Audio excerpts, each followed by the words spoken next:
Suara Hati, renungan hari ini, Jumat, 22 November 2024, topik, penyembuhan di kolam Bethesda.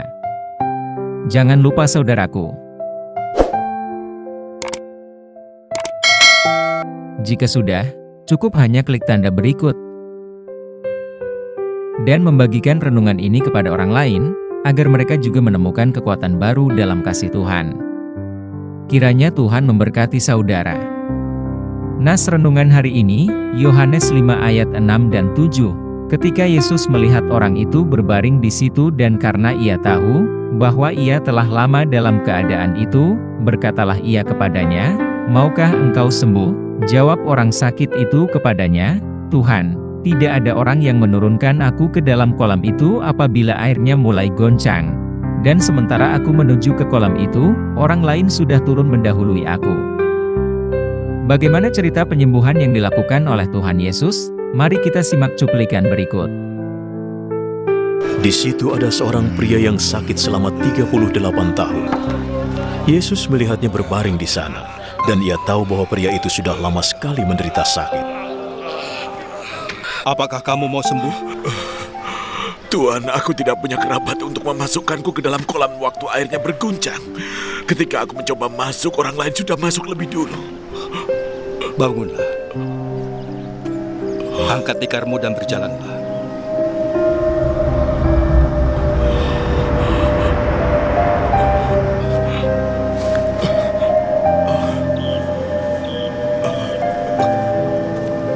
Seketika itu juga, orang itu sembuh.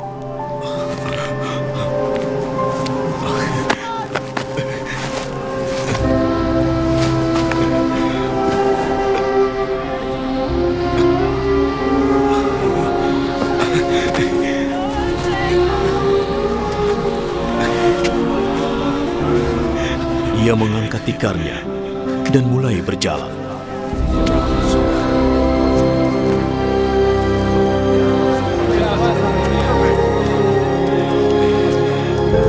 Hal itu terjadi pada hari Sabat. Maka para penguasa Yahudi berkata pada pria yang sembuh itu, "Hari ini adalah hari Sabat. Kau sudah melanggar hukum karena kau telah mengangkat tikarmu." Orang yang menyembuhkanku menyuruhku mengangkat tikarku dan berjalan.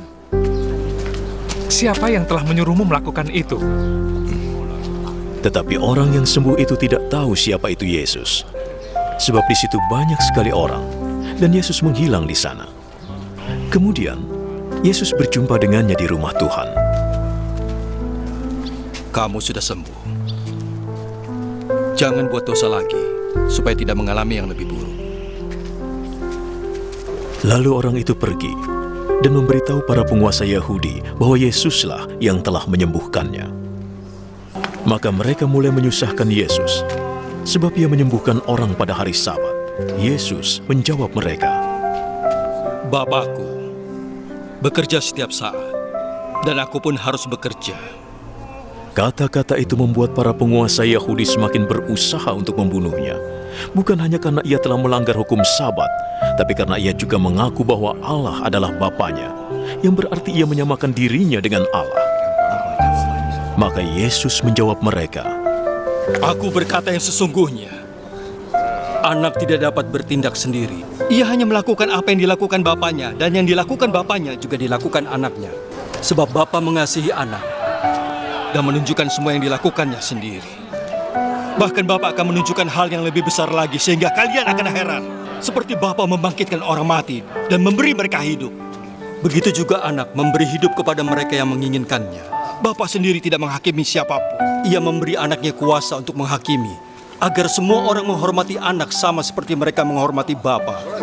Orang yang tidak menghormati anak, dia tidak menghormati Bapa yang mengutusnya. Aku berkata yang sesungguhnya. Mereka yang mendengarkan aku dan percaya kepada Dia yang mengutus aku memperoleh hidup kekal. Dari cuplikan tadi, perhatikan ekspresi wajah para pemuka agama itu, sungguh bengis dan tidak bersahabat. Isi cerita selengkapnya ada dalam Injil Yohanes 5 ayat 1-47. Topik doa kita hari ini, mereka yang sakit stroke agar semakin pulih. Salam sehat selalu, Tuhan Yesus memberkati kita.